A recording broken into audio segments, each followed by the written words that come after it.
Monsoon special একটা evening snacks এর দারুণ অসাধারণ রেসিপি। দেখুন এটা কতটা ক্রিস্পি।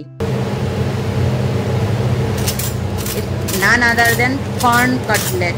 হ্যাঁ, সুইট কর্ন কাটলেট, যা যে কোনো গেট টুগেদার বা ইভিনিং স্ন্যাক্স এ সার্ভ করা যেতে পারে এবং চায়ের সঙ্গে একদম দুর্দান্ত জমে যায়। তাহলে এই ভেজিটেবল রিচ এবং কালারফুল কাটলেট রেসিপিটা দেখে নিন একবার।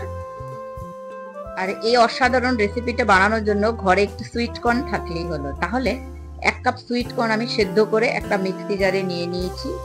তারপর তাকে একটু কোর্স গ্রাইন্ড করব, একদম পেস্ট ওটাকে করব না। তারপর একটা বাউলে ওটাকে শিফট করে নেব।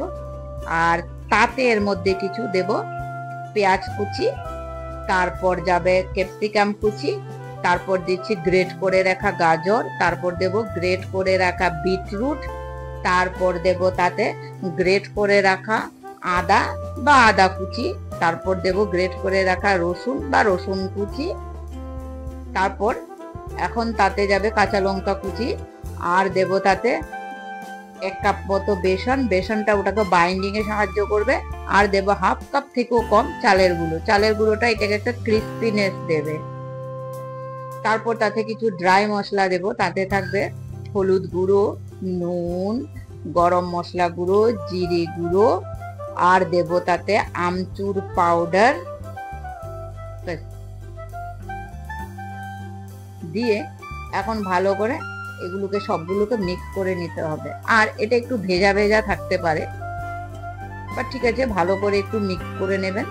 আর এটাকে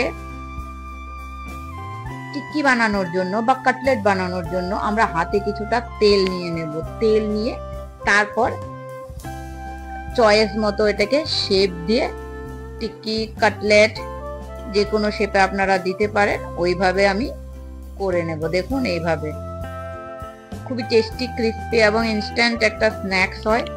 আর এটা খুবই অসাধারণ হয় খেতে, আর বোঝা যাবে না যে বাড়িতে বানানো হয়েছে। দেখুন কি কালার এসছে, দেখুন। আর আমি একটু টুইস্ট দিয়েছি, এটাকে সাইড দিয়ে কিছু কর্ন গুলোকে এইভাবে আমি লাগিয়ে দিয়েছি একটু ডিজাইন করার জন্য। দেখুন এইভাবে, বাট একটু ভালো করে ঢুকিয়ে প্রেস করে দিয়ে দেবেন, না হলে ভাজার সময় ওগুলো বেরিয়ে যায় কর্ন গুলো। তারপরে এটাকে না দুরকম ভাবে ভাজা যেতে পারে। আপনারা ইচ্ছা করলে এটাকে শ্যালো ফ্রাই করতে পারেন, আর ডিপ ফ্রাইও করা যেতে পারে। আমি হালকা তেল দিয়ে শ্যালো ফ্রাই মতোই করেছি, একদম ডুবু তেলে ওটাকে ভাজিনি, বাট ওটাকে এইভাবে আমি করে নেব। তারপর এগুলো ফ্রাই করার জন্য একদম রেডি হয়ে যাবে। আর বন্ধুরা, যদি আপনাদের আমার রেসিপিগুলো ভালো লাগে, please don't forget to like, share and subscribe the channel. তাহলে আরো নিউ নিউ রেসিপি নিয়ে আসার জন্য আমিও মোটিভেশন পাই। দেখুন কি কালারফুল হয়েছে, দেখতে কি অসাধারণ লাগছে, মনে হচ্ছে এগুলো বাড়িতে বানানো। আর বৃষ্টির দিনের জন্য এইসব স্ন্যাক্স একদম অসাধারণ হয়, জমে যায় ইভিনিং স্ন্যাক্স হিসাবে সার্ভ করলে। বাস একটু হালকা গরম তেলে আমি একটা আগে দিয়ে দেখছি কিরকম হচ্ছে, তারপর আমি একটা একটা করে বাকিগুলো দিয়ে দেবো। দেখুন কি অসাধারণ কালার এসছে, দেখুন কালারটা দেখুন। আর বিটরুট দেওয়াতে এটাতে কালারটা আরেকটু রেডিশ হয়ে গেছে, আরো দারুণ কালার এসছে। এবার উল্টে পাল্টে 5 মিনিট কি 6 মিনিট ভালো করে একটু ভেজে নেব, যেন ভেতরটাও ভালো করে কুক হয়ে যায়, তাহলেই রেডি হয়ে যাবে।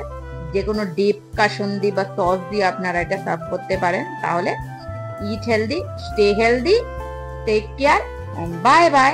আর দেখা হচ্ছে আরেকটা নতুন রেসিপি নিয়ে। পাশে থাকবেন, সঙ্গে থাকবেন।